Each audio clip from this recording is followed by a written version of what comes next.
2024巴黎帕运，台湾队摕到3块金牌、2块铜牌好成绩。今仔日代表团也出席应邀参会，也去总统府参加英雄 party。这届个人摕到1块金牌、1块铜牌倒球女将陈晓萍伊就表示，伫咧巴黎帕运呢，感受到民众热情，即政府的关注也有支持。行政院长杜永泰是强调，无论是奥运或者是帕运，拢互民众团结做伙，这是正公平的代志。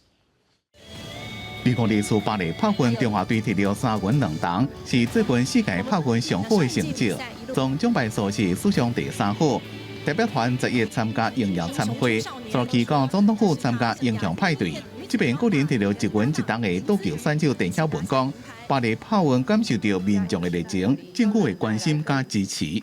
其实有蛮多观众，然后还有就是也有听到加油声，所以让我感到很温暖，也很开心。这次的女双可以跟我搭档一起突破了上一届，然后包括就是还有单打的，就是延续了再次拿到铜牌。 因为这届帕运台湾代表团摕到第1块牌的跆拳道选手肖尚文是讲，在比赛迄当阵确实是真紧张，摕到铜牌虽然真感动，但过无到家己的目标，感觉应该会当较好。 在第一天是蛮紧张的，因为是代表团里面第一个比赛的，尽我所能拿到牌就拿牌，为后面的人能争取更好的成绩。因为这样子，只要有一个人得牌了，后面的人一定就没有问题了。行政院长杜永泰讲，无论是奥运或者是帕运，拢互个人大家团结做伙，希望选手伫以后的比赛，甲后一代国手大家做伙努力。这一次，无论是奥运到帕运，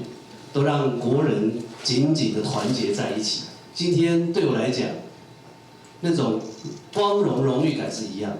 杜永泰讲，已经正式成立体育及运动发展部咨询小组，希望新的体育政策会当照顾每一个人、每一个单项，因为全民参加会当有更加好的成绩，形成运动产业，和台湾的体育唔免阁一直各东各西，会当努力的向前冲。记者综合报道。